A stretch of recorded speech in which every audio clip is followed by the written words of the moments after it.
Hi everyone, welcome to the Touch to Click channel.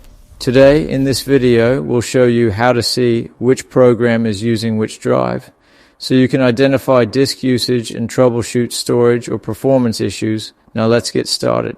Step 1, right click on the Start button and select Task Manager.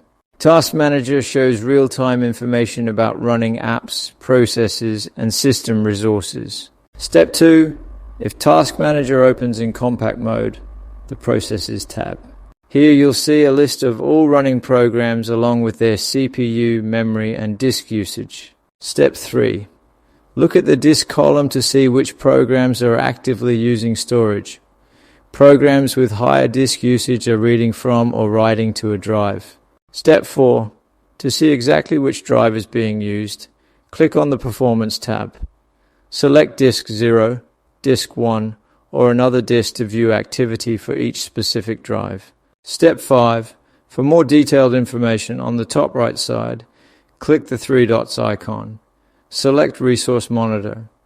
In the Disk tab, you can see which programs are using which files and drives in real time. Thanks for watching, and don't forget to subscribe to Touch to Click for more helpful tech tutorials.